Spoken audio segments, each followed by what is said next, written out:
자, 오늘은 디톡스 두 번째 시간입니다. 체념이라는 제목으로 하나님 말씀 전하고자 합니다. 지난주 말씀 기억나십니까? 시냇물까지 말라버리시면서 하나님께서는 엘리야를 보내신 더 큰 은혜의 자리가 과연 어디였을까요? 이제 통제욕을 내려놓는 훈련을 마쳤기 때문에 아마도 오아시스나 물이 풍족한 곳이나 더 넉넉한 환경의 자리나 아니면 넉넉한 후원자가 있는 그런 집으로 보내실 것이라고 우리는 기대할 수 있을 것 같습니다. 그런데 저희가 오늘 본문 읽었던 대로 오늘 본문을 보면 하나님은 전혀 예상치 못한 곳으로 엘리야를 보내십니다. 하나님께서 엘리야에게 이렇게 말씀하십니다. 일어나 시돈에 속한 사르밧으로 가서 거기 머물라. 시돈에 속한 사르밧으로 보냅니다. 시돈에 속한 사르밧은요, 바알 숭배와 깊이 연결된 지역입니다. 지금은 북이스라엘의 왕은 아합 왕입니다. 아합 왕은 시돈 왕의 딸 이세벨과 결혼하면서 바알이라는 우상 숭배가 이스라엘 안으로 깊숙이 들어오게 되었습니다. 그러니까 지금 하나님께서 엘리야를 어떤 물이 풍족한 오아시스나 넉넉한 후원자가 기다리는 집으로 편안한 곳으로 보내신 것이 아닙니다.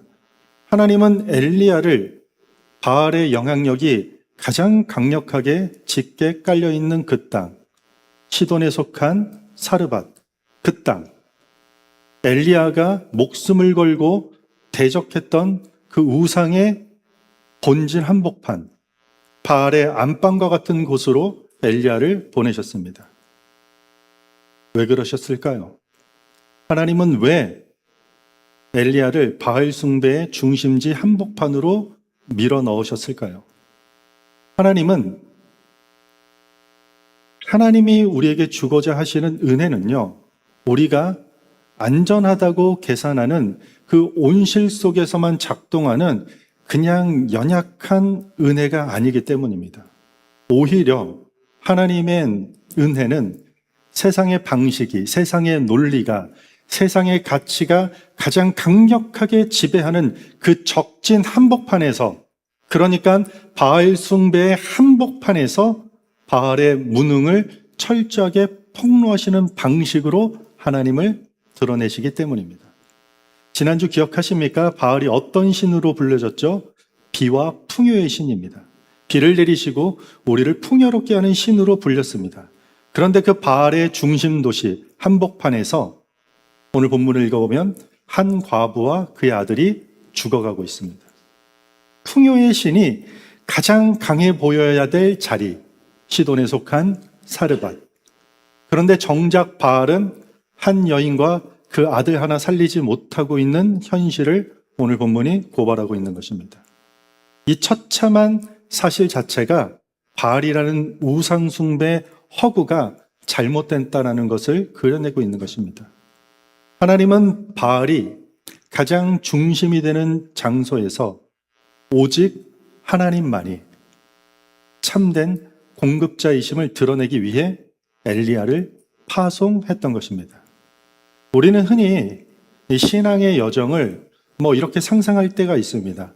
고난의 시간이 지나면 그 다음에는 편안하고 안락하고 괜찮은 환경으로 인도하실 것이라고 우리는 생각합니다. 그러나 성경의 사람들, 하나님의 뜻에 따라 인도하심을 받은 성경의 사람들이 걸어간 길은 대부분 그렇지가 않습니다. 요셉은 형들에게 팔린 뒤에 애굽의 감옥으로 옮겨졌습니다.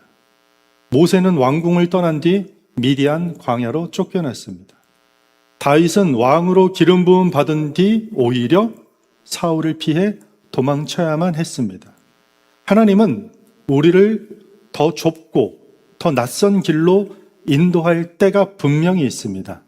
왜냐하면 그곳에서 마치 시돈에 속한 사르밧, 우상숭배가 가장 짙게 깔린 그런 도시, 신앙이 아니라 세상의 방식과 가치관이 가장 강력하게 움직이는 그 세상 한복판으로 우리를 보내십니다.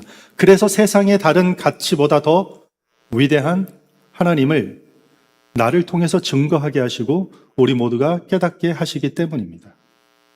오늘 본문에서 엘리야가 사르밧에서 마주한 현실은 바로 그러한 사실을 명확하게 보여주는 것이 오늘 본문의 내용입니다. 엘리야가 사르밧 성문에 이르렀을 때 나뭇가지 줍는 한 여인을 만납니다. 남편을 잃은 과부라고 이야기합니다. 엘리야는 그녀에게 물 한 모금과 떡 한 조각을 달라고 요청합니다. 그러자 여인이 이렇게 대답합니다. 12절입니다. 그가 이르되 당신의 하나님 여호와께서 살아계심을 두고 맹세하노니 나는 떡이 없고 다만 통에 가루 한 움큼과 병에 기름 조금뿐이라.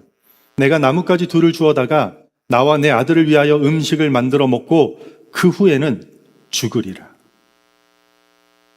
가루 한 움큼과 기름 조금밖에 없어서 아들과 둘이서 마지막 떡 한 조각 식사로 만들어 먹고 죽으리라고 대답하고 있습니다. 여기서 마지막 음식 하나 먹고 죽으리라는 이 말은 전혀 어떤 과장이나 감정적으로 불평을 하거나 엄살을 부리는 내용이 아닙니다. 신세 한탄도 아니고 낙심해서 하는 말도 아닙니다. 실제로 집에 떡이 없습니다. 통에는 가루 한 움큼 뿐입니다.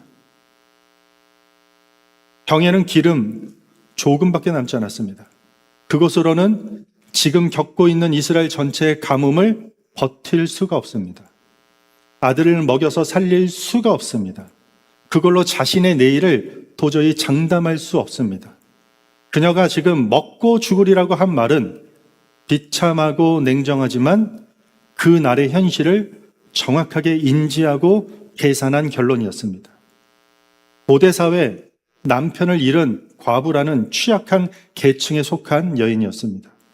기댈 수 있는 친정도 없고요. 도와줄 형제도 없고 구제해줄 국가 제도조차 없었던 시기였습니다. 만약 우리가 그 자리에 있었다면 어쩌면 우리도 이와 똑같이 남아있는 한 움큼으로 떡 해먹고 이제 다 죽을 수밖에 없구나, 다 끝났다라고 우리도 이야기할 것입니다. 이 여인의 절망 앞에서 우리 누구도 훈계할 수 없습니다. 여인, 이 사르밧 과부 여인 믿음이 너무 없는 건 아닙니까? 아니, 왜 이렇게 부정적으로 말합니까? 하나님 바라봐야죠. 그렇게 누구도 가볍게 말할 수 없는 처지에 서 있는 것입니다. 우리도 이 여인과 같은 자리에 설 때가 있습니다. 통장 잔고를 보니 이번 달을 넘기기 어려워서 바닥이 나는 경우도 있습니다. 건강진단서의 결과를 보니 도저히 희망이 없을 그런 위기의 환경에 우리가 들이닥칠 때도 있습니다. 내 나이와 내가 지금까지 쌓은 스펙을 보니 아무래도 더 이상 취업이 불가능해 보입니다. 마치 가루 한 움큼 쥔 이 시돈 땅의 사르밧 과부처럼 더 이상 아무리 내가 가지고 있는 것으로 계산해도 도저히 대안이 나오지 않을 때가 있다는 것입니다. 내게 남아있는 돈, 내게 남아있는 시간, 남은 힘, 그리고 내 눈에 보인 여러 가능성을 아무리 모아도 이제 끝났다라는 결론만 보일 때가 우리에게도 있습니다. 지금 상황을 이리저리 봐도 이성적으로 판단하고 현실적으로 고려해봐도 결국 절망스러운 결과만 눈앞에 보일 때가 우리 삶 가운데 있지 않습니까? 사르밧 과부가 지금 그런 상황에 처했다는 것이. 한마디로 지금 이 사르밧 한 여인이 가장 현실적인 절망 가운데 서 있었던 것입니다. 그런데 여러분, 이 여인의 문제가 단지 가루 한 움큼, 벽에 기름 조금 가진 가난함만이 문제였을까요? 가뭄 때문에 자식을 먹이지 못한 그것이 정말 문제였을까요? 단지 가루가 적고 기름이 조금밖에 남지 않았다라는 것이 이 여인의 문제였을까요?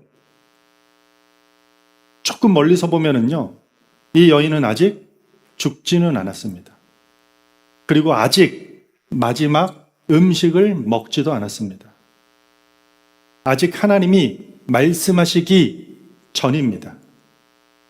그런데 그녀는 지금 마지막으로 내 아들과 나를 위해서 음식을 먹고 그 이후에는 죽으리라.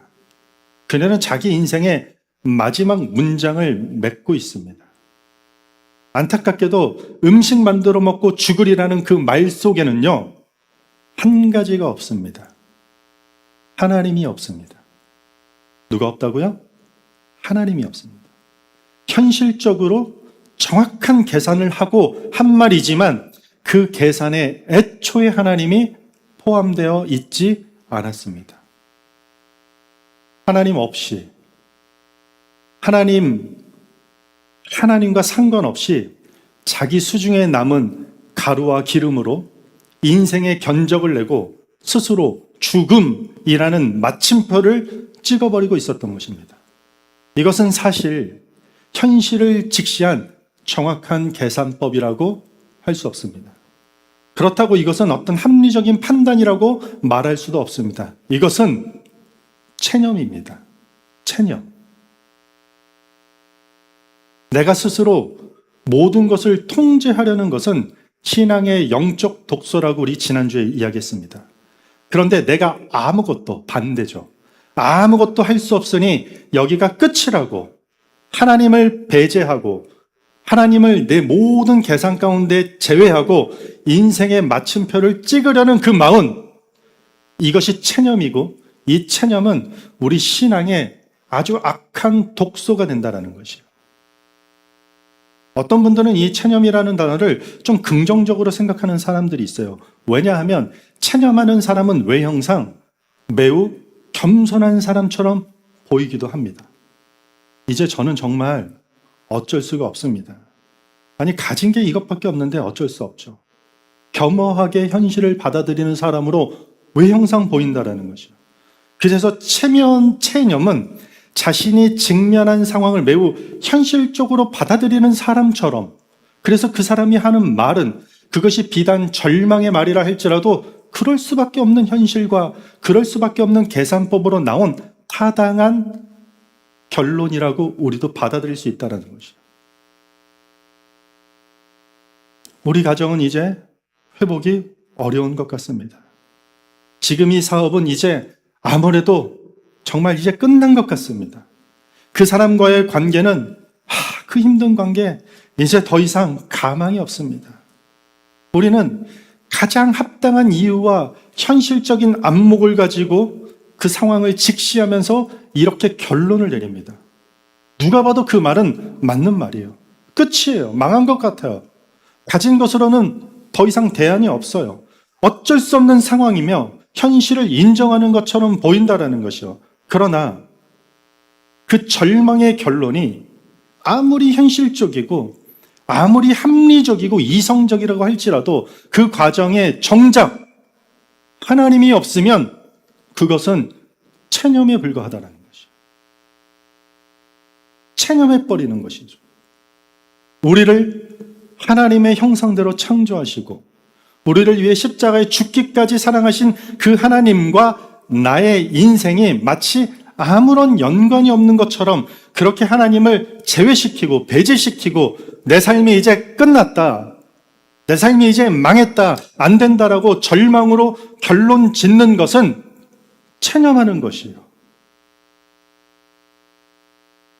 주제 파악하고 상황 파악하는 게 아니라는 뜻이에요. 통제욕, 지난주에 나눴죠. 통제욕이 내가 통제하겠다라는 교만인데 스스로 뭔가 하겠다라는 교만이라면 체념은요, 이제 나도 못하지만 하나님도 어쩔 수 없다라는 또 다른 교만의 형태죠. 그래서 통제욕은 가진 것이 뭔가 있을 때 나타나는 반면에 이 체념은요, 가진 것이 없을 때 나타나는 문제예요. 그러므로 그리스도인들에게 체념은, 명심하세요, 현실에 순응하는 지혜가 아닙니다. 하나님을 믿는 우리에게는, 하나님의 자녀된, 하나님 나라의 백성된 우리에게는 체념은 어떤 현실에 수응하는 그런 지혜로운 처사가 아니라는 것이에요. 체념은 결코 합리적인 대안도 아니고 현실을 직시하는 안목도 아닙니다. 체념은 하나님을 우리 인생의 계획에서 배제시키는 불신앙에 불과할 뿐입니다. 사르밧 과부는 체념한 상태에 빠졌습니다. 그러나 하나님은 아직 시돈 땅 사르밧 과부의 여인의 인생에 마침표를 찍지 않았습니다. 바로 그 순간 엘리야가 여인에게 뜻밖의 말을 건넵니다. 먼저 나를 위하여 작은 떡 하나 만들어 내게 가져오고 그 이후에 너와 네 아들을 위해 떡을 만들어 먹어라. 아니, 한 움큼, 기름 조금, 이거 먹고 죽겠다라는 그 극빈의 상황에 놓인 그 여인에게 나를 위해 떡을 만들어 오라고 먼저 요청을 합니다. 이 말만 따로 떼어놓으면요, 엘리야의 이 말은 진짜 매정한 말이죠. 굶어가는, 죽어가는 과부에게, 그것도 이방인 손님 자기 목부터 챙겨달라는 말처럼 들리지 않습니까? 엘리야가 그 여인의 마지막 남은 한 끼 식사를 뺏으러 하나님께서 그녀를 보내셨을까요? 하나님은 죽어가는 과부의 떡을 삭취하시는 분이 당연히 아니죠. 하나님은 엘리야를 보내서 그녀가 붙들고 있던 현실적인 계산 방식 자체를 무너뜨리고자 했던 것입니다. 합리적인 대안, 현실적인 상황, 그 계산법 자체를 다 무너뜨리고자 했던 것입니다. 지금 그녀가 가진 계산법이 무엇입니까? 가루 한 움큼 플러스 기름 조금은 한 끼 식사입니다. 그리고 그 한 끼 식사 다음에는 그들에게 놓여있는 상황은 죽음입니다. 죽음. 이 계산은 상식적으로 맞습니다. 현실적으로도 맞습니다. 그러나 하나님이 빠진 계산법이라는 것이죠. 엘리야를 통해 과부의 삶에 하나님의 말씀이 더 적극적으로 이제 개입됩니다. 우리 14절 한번 읽어볼까요? 화면을 보시고 같이 읽습니다. 시작.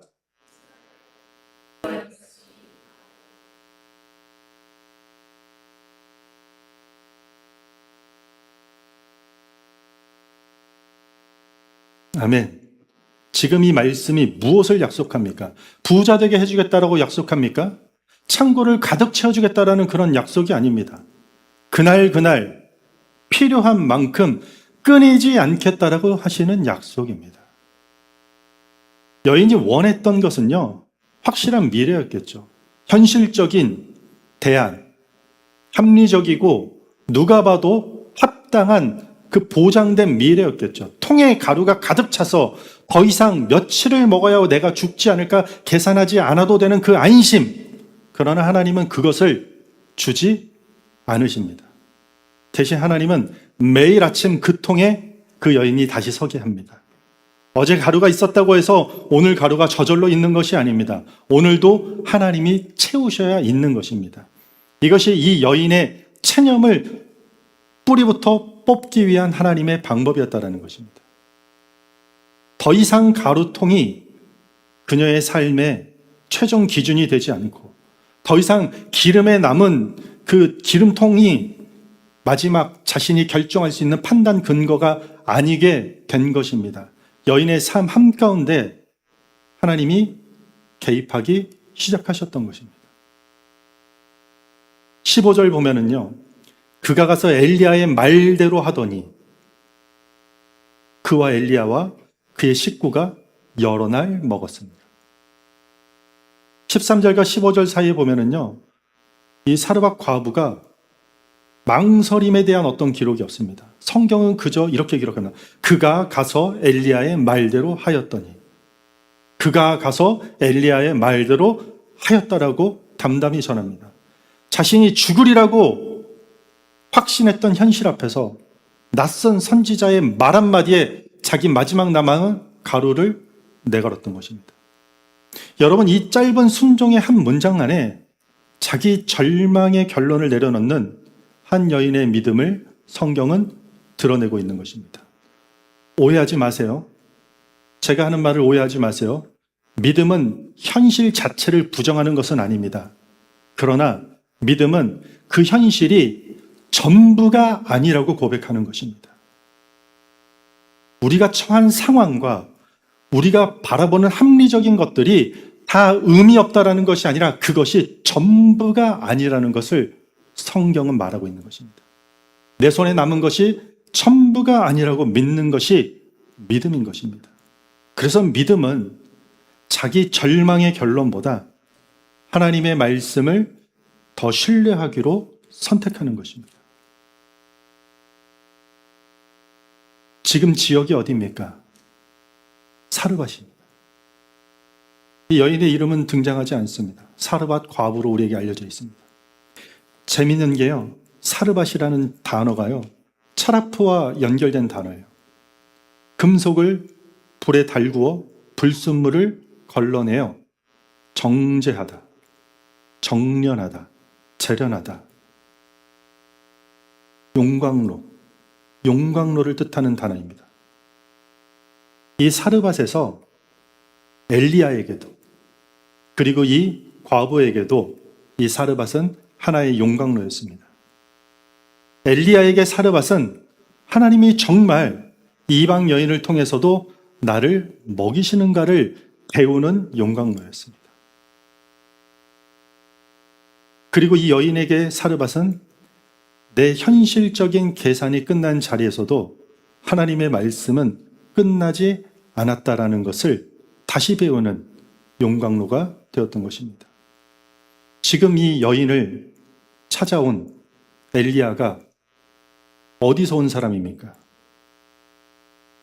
지난주 내용 기억하십니까? 시냇물마저 다 말라버려서 먹고 살 수 있는 현실적 조건이 완전히 사라진 자리. 엘리야 자신도 체념할 수밖에 없어 보이는 자리에서 온 사람이에요. 하나님이 보내신 곳에 갔는데 까마귀가 가져다 주는 그 부정한 어디서 오는 근거 모르는 음식을 먹고 근근히 살아가고 있는데 시냇물마저 다 말라버려서 더 이상 아무것도 할 수 없는 체념에 빠질 수밖에 없는 상황 속에서 하나님의 엘리야를 이곳으로 보냈어요. 그런데 여기 누가 있나요? 아무것도 가진 게 없어서 체념할 수밖에 없는 여인을 만나게 하신 것이에요. 하나님은 지금 현실적으로 체념할 수밖에 없어 보이는 엘리야를 통해서 현실적으로 체념할 수밖에 없어 보이는 과부를 회복시키고 있는 것입니다. 하나님의 일이 이런 형태를 띈다는 것이요. 그래서 하나님은 우리의 고난을 결코 헛되이 두지 않습니다. 하나님의 자녀들이 겪는 이 결핍과 어려움의 환경들을요, 의미 없는 시간과 아무 쓸데없는 시간으로 내버려 두지 않는다는 것이에요. 하나님은 상처를 전혀 모르는 사람들을 통해 상처 입은 사람을 위로하시지 않으세요.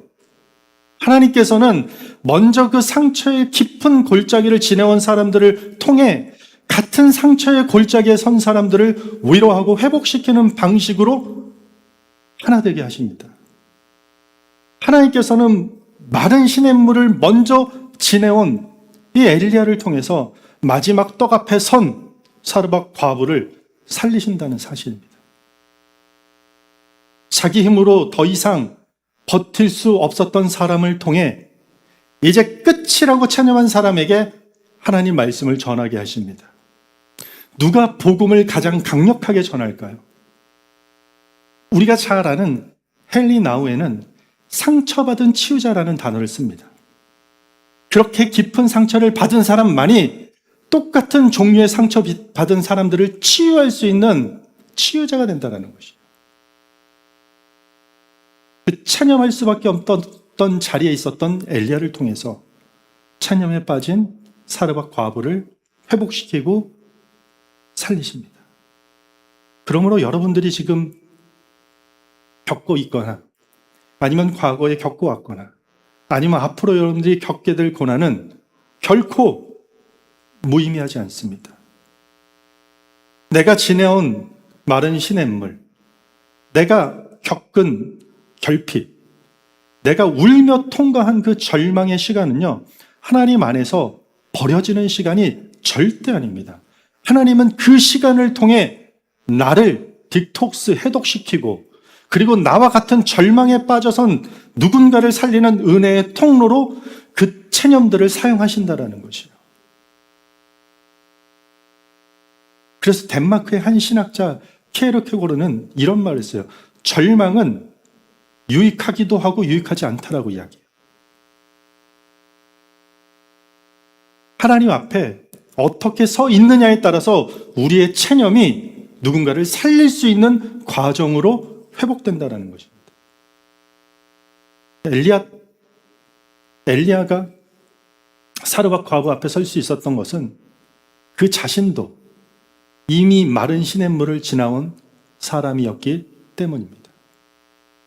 하나님은 하나님 나라의 확장을 하기 위해서 담대하게 아합 왕 앞에서 복음을 증거할 수 있는 엘리야를 마른 골짜기로 보내서 철저하게 자신의 통제욕을 내려놓게 하시고, 그리고 다시 아무것도 할 수 없는 체념에 빠질 수밖에 없는 상황에서 다시 체념에 빠진 여인을 통해서 그 여인이 만들어주는 떡을 먹이면서 엘리야를 회복시키고 그 여인도 살리시는 하나님이라는 것입니다. 그래서 16절은 이렇게 이야기합니다. 여호와께서 엘리야를 통해 하신 말씀같이 통의 가루가 떨어지지 아니하고 경의 기름이 없어지지 아니하리라.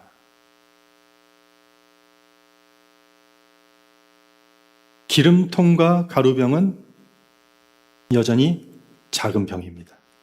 작은 그릇입니다. 그러나 그 작은 그릇에 이 여인의 현실적인 계산으로는 도저히 설명할 수 없는 마르지 않는 은혜가 채워지고 있다는 것이에요. 하나님은 이 여인의 빈궁한 상황 자체를 바꾸신 것이 아니에요. 갑자기 짠 하고 백마탄 원자를 보내신 것이 아니라 갑자기 짠 하고 로또 당첨을 시킨 것이 아니에요. 그 작고 빈 그릇 안에 날마다 새로운 은혜로 채우셨다는 뜻입니다. 마치 광야에서 이스라엘 백성들에게 하루치 만나만 내려주셨던 것처럼 사르밧 과부에게도 한꺼번에 풍족함을 주는 대신 날마다 그 작은 빈 그릇을 채워주셨습니다. 사르밧 이 과부의 기적은 단순히 한 과부의 가난한 과부가 하나님의 종을 섬겼더니 배불리 먹게 되었다라는 그런 미담에 그치는 이야기가 아닙니다. 우리를 현실적이고 합리적인 계산의 그 한계로부터 벗어나게 하신 하나님의 마르지 않는 은혜에 대한 이야기입니다. 하나님은 오늘 이 시간에도 이와 똑같은 방식으로 일하십니다. 여러분들이 지나온 결핍, 그 결핍과 눈물의 시간을 하나님은 사용하십니다.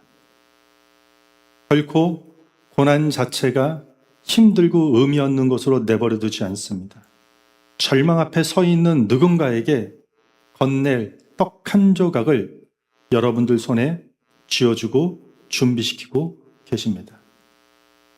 그러므로 우리 손에 남은 것을 내가 계산하고 내게 남은 가능성, 내게 남은 능력, 내가 가지고 있는 시간, 체력, 인맥, 실력, 이것들을 계산해서 인생의 끝을 망했다, 끝이다, 여기까지밖에 되지 않는다라는 그 체념하는 독소를 하나님은 빼내시기를 원하십니다.